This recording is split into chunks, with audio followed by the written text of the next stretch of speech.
Well, the story begins going, when I was about 15 years old, going next door to see the neighbor's daughter. Uh, and my dad and my uncle grabbed me, my mom, and they like hold me down on the couch, and they take me to the car. I kind of comply. My dad and my uncle take me to the back seat, and they hold me down in the back while my mom drives me to the psych ward. And I pretty much, remember them saying, well, I remember them saying that they're not supposed to do it that way. They're supposed to call the police, but they'll take me that time, you know. And so this was, me going next door and going to see the neighbor's daughter. And at that point, they made the ridiculous claim that I had temporal lobe seizures. Now, here's where the story gets very complicated, okay? I have been contacted by CEDU since then. I have been contacted by, their staff, and, since then there's been a documentary called Surviving CEDU, and CEDU was closed for human rights abuses. And you would think that my parents would have learned from their mistake after all these years, damn near 20 years, and that they would stop helping the people behind the government and behind mental health violate my human rights and do psychiatric abuse on their son. But the bottom line is my parents are conformists, and, anything that they do against the New World Order will be part of a controlled opposition movement. And so the first place they sent me was CEDU in San Bernardino. We're back with a special edition of Nightline, the deadly California shooting rampage, bloody streets, and a violent standoff between the police and alleged suspects.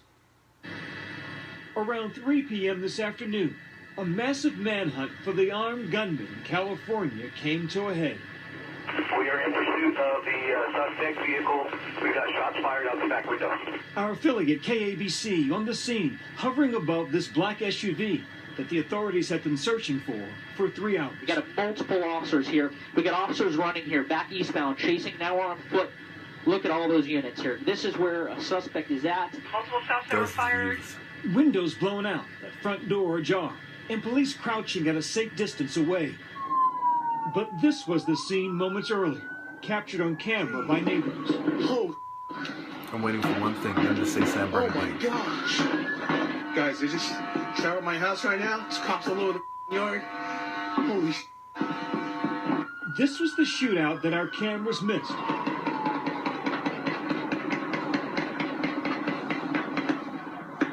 One neighbor out in the front yard. If they don't say it, I'm just going to stop it. And another crouching down in Tell his you to look it up for garage. yourself. Give him 1 minute. What sounds like fireworks is a firefight. Police raining bullets on that SUV. The left side, driver's side, completely blown out. This was a very, very graphic shootout. A body lying in the street feet away. That black SUV riddled with bullets. One suspect still inside. As police run into position, single file up across the lawn. You can see tactical teams moving up the sidewalk, looking for positions of advantage right now. The All police right, are anyway, this is ABC News. It's called San Bernardino Shooting Suspects Violent Standoff with Police. The first place I went was CEDU. Okay, and I'm going to give you a link to the description of the Ascent Wilderness Program. Pretty good description. They're leaving some things out, like when you don't do what they say, they can take off a day. If they get, and if you keep resisting, they'll take off a week, and you have to complete the whole 6 weeks program. And one part that sticks out is that at the end of it, they make it seem like if you complete it, you'll go home. But they don't send you home. They send you to a boarding school. Usually the CEDU, another CEDU school. It's a big money scheme. They lie to you the whole way. They mislead you, and nobody leaves it a better person. It's just like the mental health system. In fact, it's part of the mental health system. Okay, so when I was kicked out of that CEDU for smuggling in marijuana twice, I'm not going to get into that. I'll get into the comments. I'm running out of time quickly here. I was sent to Coeur d'Alene, Idaho. This is KXLY News, March 9th, 2016. Today's the 10th. Iran and the man suspected of gunning down a Coeur d'Alene pastor is arrested outside the White House. Good evening. So Kyle Odom. Now, I've talked about converting to Islam before the San Bernardino shooting. I've talked about shooting up with police. Not that I'm going to do it, but, you know, in songs and stuff. I've talked about surgical strikes on the people in charge, though I was not referring to the president. But there are a lot of parallels here. And at the end of this video, I'm going to show you pictures that are relevant, including pictures of females on Tinder that resemble a female named Blair from when I went to CEDU. Okay? And there's a female there that looks like Blair. I don't know if they just chose someone that looks like her, but she's one of the people that sticks out to me. And ironically, she was talking to me about Roswell. Aliens. Okay? And how she seemed afraid and she believed that they were real. Now, my argument isn't that this is all necessarily to do with me. As far as the shootings and the events, okay? Though there's a possibility they had me in mind when they were conditioning these people, you know, to play me out ahead of time and to kind of set a standard, you know, to help describe mental illness in the future DSMs. But rather, there are, as I've pointed out in other videos, these are hot locations for skinheads. Southern California is one of the highest concentrations of skinheads. For example, Orange County. Idaho had Lake Hayden compound, all right? And the skinheads, the Nazis in general, were scapegoated by the Jews, the Zionists. If you look up the Havana Agreement, and I'll put it in the comments, all right? And I'm not saying that the Nazis didn't do anything wrong, but I'm saying that there's a bigger plan, and the Nazis were sort of pawns, you know, in the bigger plan to apply the Hegelian principle between fascism/capitalism and communism/socialism. I'm not going to have time to really get into that, okay?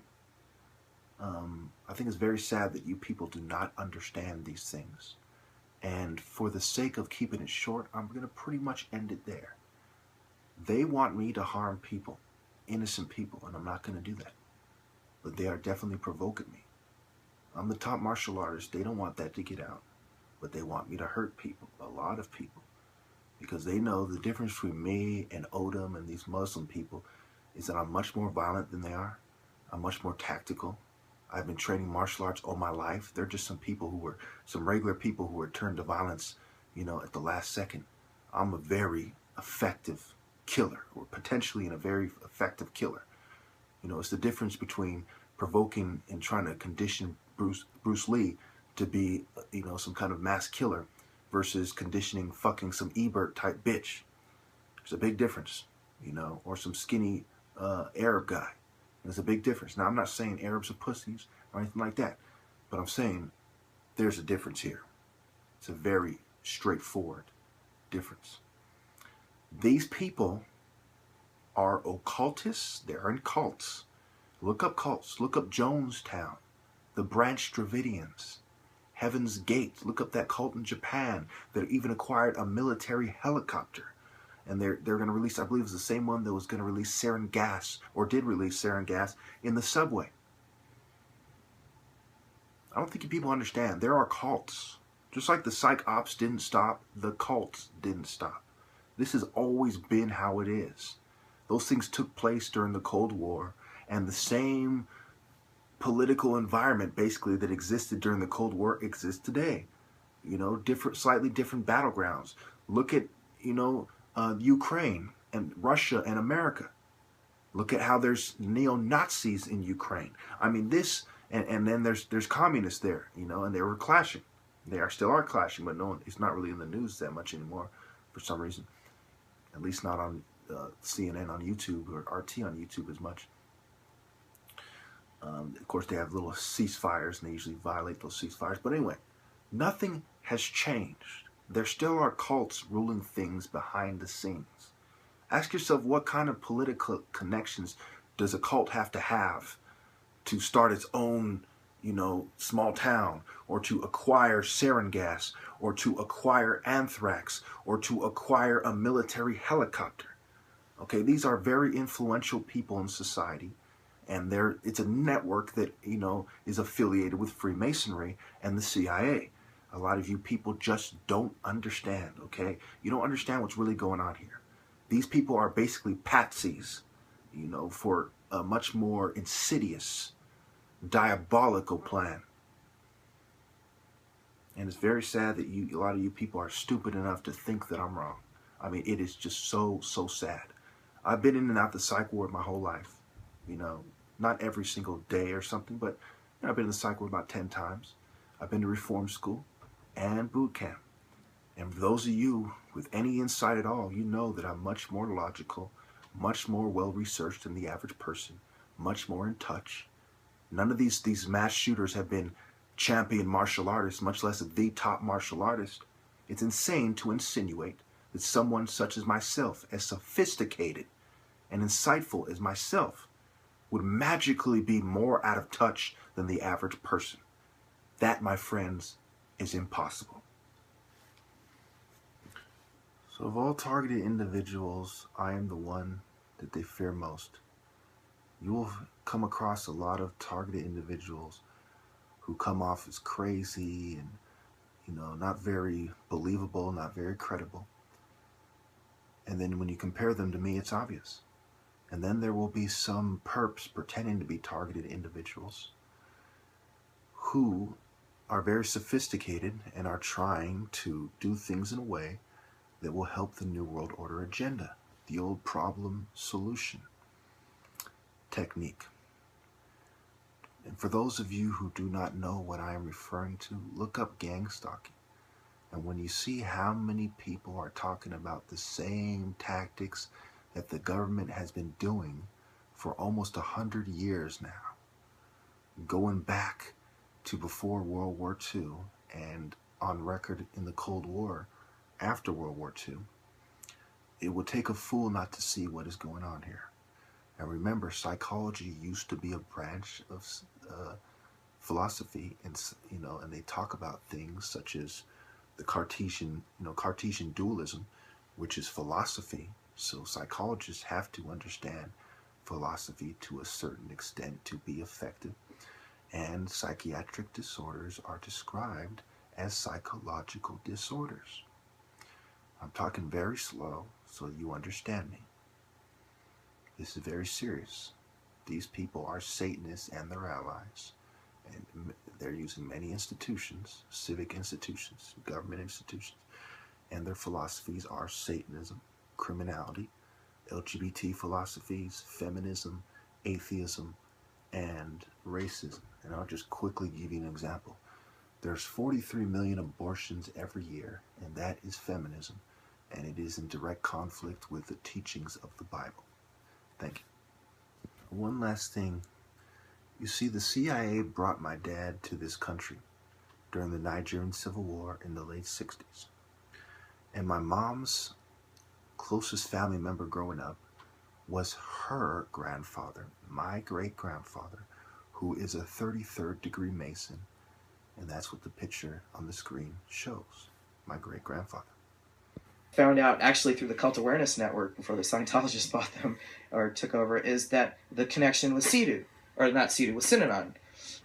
And he was there. And then I started reading about Synanon and the game, and I was like, the game, raps, okay. And then I did some more research about LifeSpring and EST and Large Group Awareness Training, and I'm like, yeah, that's, LifeSpring was the summit. I bought the copyright. So, and then I did some research into, primal scream and bioenergetic analysis, and which he also used. I think a lot of these things got plugged into the group sessions, little by different staff that would show up and say, well, let's try this. Let's do this. He didn't think of a damn thing on his own, pretty much. He was like Madonna of like the troubled teen industry. He just borrowed everything else and said it was his own idea. Mal started going on this rant about how he's simply here from the kindness of his heart. All right, so basically what they're saying that he borrowed it from a lot of cult ideas, and it started in the hippie movement. the cults.